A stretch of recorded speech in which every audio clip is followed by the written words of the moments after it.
Buenos días, docentes y futuros docentes. Hoy vamos a analizar el texto titulado Marco conceptual sobre educación inclusiva. Este texto lo preparó Rosa Blanco Guijarro, que en el año 2008 era directora interina de la Oficina Regional de la Educación de la UNESCO para América Latina y el Caribe. Es decir, que desde el 2008, incluso un poquito antes, ya se viene hablando de la educación inclusiva. Ustedes recordarán, si son de México, que durante el sexenio de Enrique Peña Nieto, pues fue uno de los puntos claves en su reforma educativa. Bueno, por lo menos una excusa. Dentro del discurso se utilizó mucho la educación de calidad y la educación inclusiva. Ahora, el texto de Rosa Blanco Guijarro gira en torno a tres preguntas. ¿Por qué hablamos de inclusión en educación? ¿Qué entendemos por educación inclusiva? ¿Y por qué es importante la educación inclusiva? Ahora, vayamos a revisar el texto que preparó para su conferencia. Su texto se titula Marco conceptual sobre educación inclusiva y dice: ¿por qué hablamos de inclusión en educación? La autora nos plantea que la exclusión educativa y social son fenómenos crecientes tanto en los países desarrollados como en desarrollo.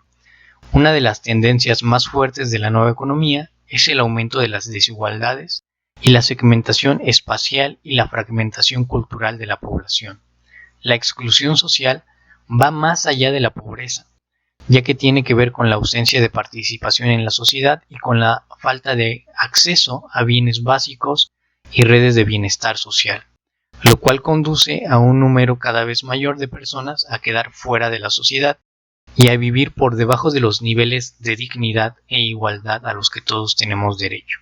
Dice que actualmente existen una serie de fenómenos que denotan una crisis aguda en los vínculos sociales y que estos tienen que ver con la desigualdad entre y al interior de los países. ¿Cuáles son esas desigualdades o esos fenómenos? Las grandes migraciones, la urbanización desordenada, una ruptura de las solidaridades tradicionales que aíslan a muchos individuos y grupos, y dice que estos riesgos otorgan una nueva importancia al tema de la cohesión y la justicia social, y a la resignificación de las instituciones que, como la escuela, apuntan a la constitución de lo social. Los niveles de crecimiento en la actual sociedad del conocimiento dependen cada vez más del valor agregado a la producción y a los sistemas de intercambio global. El acceso a empleos más productivos requiere cada vez de más años de estudios que se concentran en los estratos socioeconómicos más altos, y esto excluye muchas veces a personas de los beneficios del desarrollo.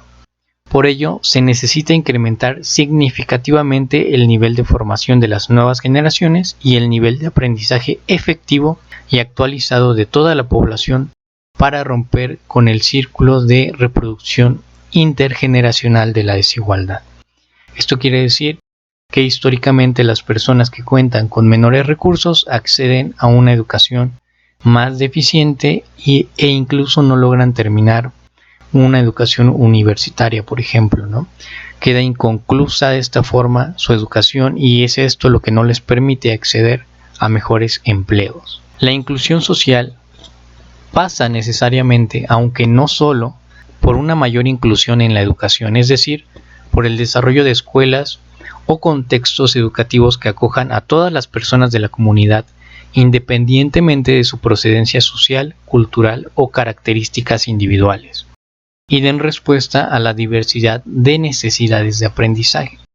Una escuela inclusiva es aquella que no tiene mecanismos de selección ni discriminación de ningún tipo y que transforma su funcionamiento y propuesta pedagógica para integrar la diversidad del alumnado, favoreciendo así la cohesión social, que es una de las finalidades de la educación.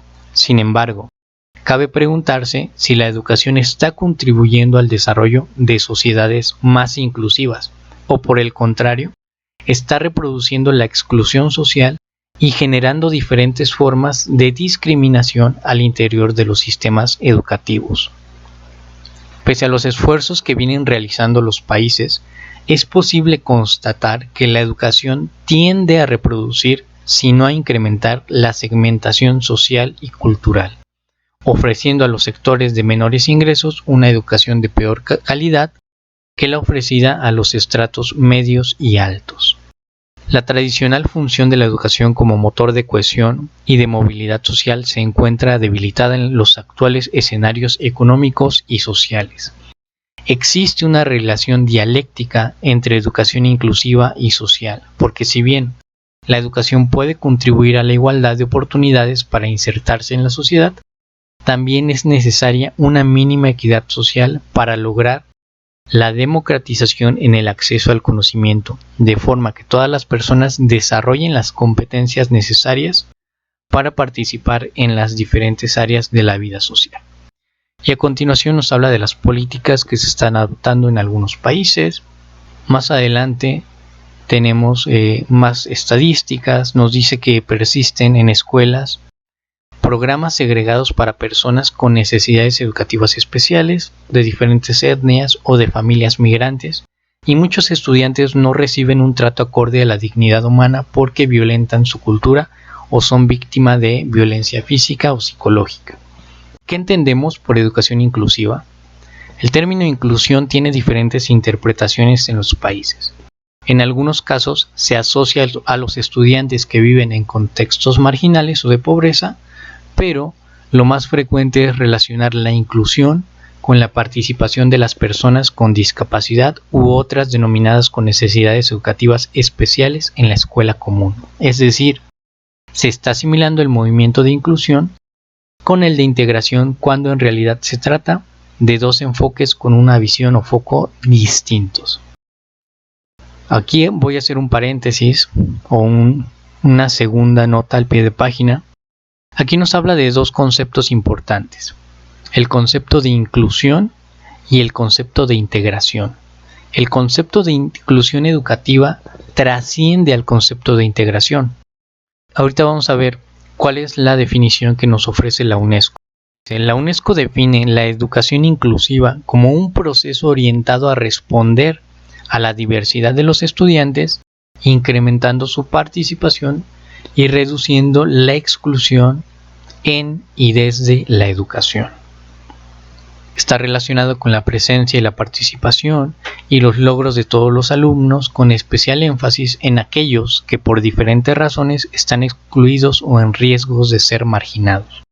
Constituye así un impulso fundamental para avanzar en la agenda de la educación para todos, EPT, y dice que este concepto no lleva implícito el de inclusión. Si bien ambos comparten el objetivo de asegurar el acceso a la educación, la inclusión implica el acceso a una educación de calidad sin ningún tipo de discriminación, ya sea dentro o fuera del sistema escolar, lo cual exige una transformación profunda de los sistemas educativos.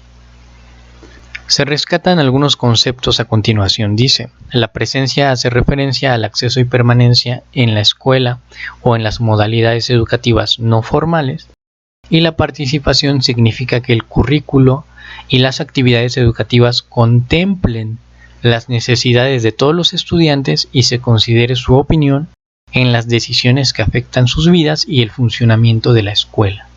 Los logros hacen referencia a las necesidades de que todos los estudiantes adquieran en la medida de sus posibilidades los aprendizajes establecidos en el currículo escolar, necesarios para su desarrollo personal y socialización. Ahora, este concepto es muy importante. La verdadera inclusión va más allá del acceso, implica el máximo aprendizaje y desarrollo de las potencialidades de cada persona. Es decir, no podemos hablar o no podemos decir que una escuela es inclusiva por el simple hecho que acepte a personas con alguna discapacidad o con capacidades diferentes. Si esta escuela no ofrece una educación de calidad, no es una escuela inclusiva, una escuela que integra a todos los alumnos a la educación que ofrece, ¿sale? Pero no podemos llamarla una educación inclusiva. La inclusión así entendida supone un paso hacia adelante respecto al movimiento de la integración, ¿sale? Es decir, si esta escuela acepta a personas con capacidades diferentes, es una escuela que entra en el enfoque o en el concepto de integración, está integrando a todos, pero no está ofreciendo una educación de calidad. y la educación inclusiva es lo que busca. La finalidad de la inclusión es más amplia que la de la integración, mientras que la aspiración de esta última es asegurar el derecho de las personas con discapacidad a educarse en las escuelas comunes. La inclusión aspira a hacer efectivo para toda la población el derecho a una educación de calidad, preocupándose especialmente de aquellos que por diferentes causas están excluidos o en riesgos de ser marginados. Hablando de la integración educativa, dice que estos colectivos que se incorporan a las escuelas tienen que adaptarse a la escolarización que esta escuela dispone, es decir, a sus métodos, a su currículo, a los valores y a las normas, independientemente de su lengua materna, su cultura o sus capacidades. Es decir, que el alumno se tiene que adaptar a esta escuela. Sin embargo, cuando hablamos de una educación inclusiva, el foco de atención es la transformación de los sistemas educativos y de las escuelas para que sean capaces de atender la diversidad. Estas escuelas que ofrecen una educación inclusiva deben de adaptarse a las necesidades de aprendizaje del alumnado. Ya no son los grupos admitidos quienes se tienen que adaptar a la escolarización y enseñanza disponible, sino que éstas se ajustan a las necesidades de cada estudiante porque todos son diferentes. Y bueno, más adelante ustedes pueden emitir su juicio de valor y decir qué tan pertinente o qué tan cerca estamos de lograr una educación inclusiva.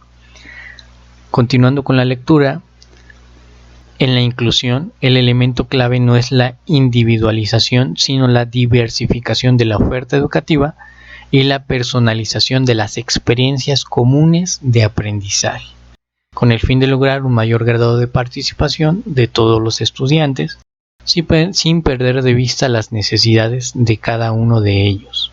Ya no se pretende tratar al alumno bajo un sistema educativo homogéneo, sino atender a la diversidad educativa.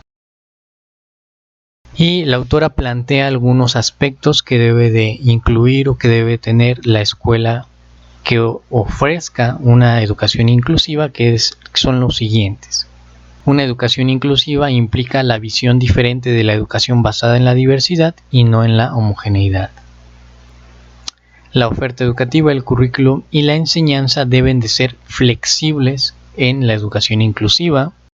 La pertinencia también exige que el currículum sea intercultural, es decir, que se propicie el respeto de las demás culturas y se conviva pacíficamente con ellas. Se preocupa también por identificar y minimizar las barreras que enfrentan los estudiantes para acceder y permanecer en la escuela, participar y aprender. Y las acciones han de estar dirigidas principalmente a eliminar las barreras físicas, personales e institucionales que limitan las oportunidades de aprendizaje y el pleno acceso y participación de todos en las actividades educativas. Es un proceso evidentemente que nunca está acabado del todo, y también deben de existir sistemas de apoyo, esto es muy importante, que colaboren con los docentes en la atención a la diversidad del alumnado, prestando especial atención a aquellos que más ayudas necesitan para optimizar su desarrollo y avanzar en su aprendizaje. Según esta autora, y bueno, la lógica común nos dice que los docentes necesitan apoyo para lograr en el desarrollo de las sesiones, en el desarrollo de las actividades, que todos los alumnos reciban una atención diferenciada en caso de que lo necesiten para que logren el desarrollo de los aprendizajes esperados y sea así que se pueda cumplir con una educación inclusiva y de calidad. Evidentemente esto no está sucediendo en México. Ahora, en la última pregunta nos dice ¿por qué es importante la educación inclusiva? Bueno, todos sabemos que la educación es un bien común, es un derecho humano fundamental del que nadie puede estar excluido y que gracias a la educación es posible el desarrollo de las personas y de las sociedades. Nos dice el derecho a la educación es el derecho a aprender a lo largo de la vida. Esto significa que no necesariamente estamos hablando de la educación formal, de aquella educación que te expide un certificado, habla del aprendizaje en el cual todos estamos inmersos a lo largo de nuestra vida y dice que para que el derecho a una educación de calidad sea garantizado con justicia, tiene que haber un goce equitativo del mismo, protegiendo de forma especial los derechos de los grupos minoritarios o con menor poder dentro de la sociedad, que no se discrimine en la educación. Significa asegurar que todas las personas o grupos puedan acceder a cualquier nivel educativo y reciban una educación con similares estándares de calidad, que no se establezcan o mantengan sistemas educativos o instituciones separadas para personas o grupos, y que no se inflija a determinadas personas o grupos un trato incompatible con la dignidad humana. Nos dice que es un medio para avanzar hacia sociedades más justas y democráticas, y nos dice que la calidad de la educación desde la perspectiva de la inclusión implica un equilibrio entre excelencia y equidad, es decir, no se puede hablar de calidad cuando tan solo una minoría de estudiantes aprende lo necesario para participar en la sociedad y desarrollar su proyecto de vida, con el fin de que la educación no reproduzca las desigualdades de origen de los estudiantes ni condicione sus opciones de futuro. Y bueno, nos habla de las políticas, de que se tiene que lograr una educación de calidad sin exclusiones. Nos dice que la educación inclusiva es un medio para mejorar la calidad de la educación y el desarrollo profesional de los docentes, y que esta demanda mayor atención, mayor competencia profesional por parte de los docentes, un trabajo colaborativo entre la familia, los alumnos, y exige también el desarrollo de un currículum pertinente y equilibrado en cuanto al tipo de aprendizajes que se promueven, una variedad de actividades y situaciones de aprendizaje, un amplio repertorio de estrategias de enseñanza y un clima escolar en el que se acoja y valore a todos por igual, brindando más apoyo a quien más lo necesite. Se necesita un docente que se atreva a asumir riesgos y esté abierto al cambio, que busque nuevas formas de enseñanza y reflexione de forma crítica sobre su práctica para transformarla, que valore las diferencias como un elemento de enriquecimiento profesional y que sea capaz de trabajar en colaboración con otros docentes, profesionales y familias. Un docente que conozca bien a todos sus alumnos, que sea sensible a las necesidades y emociones de sus estudiantes, que ofrezca múltiples oportunidades y que tenga altas expectativas respecto a los aprendizajes de todos.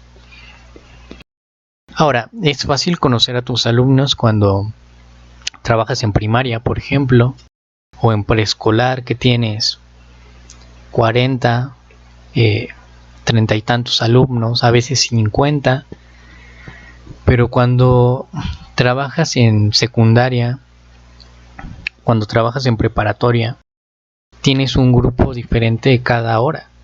Y por lo general son grupos de 50 alumnos, de 42 alumnos. Entonces, qué difícil es conocerlos a cada uno de ellos. Aquí la lectura hace referencia a un pilar de la educación, que es aprender a ser, y dice: la inclusión de cualquier persona o grupo no puede hacerse a costa de negar o violentar su identidad personal o cultural, porque no se logrará una verdadera participación ni un aprendizaje efectivo.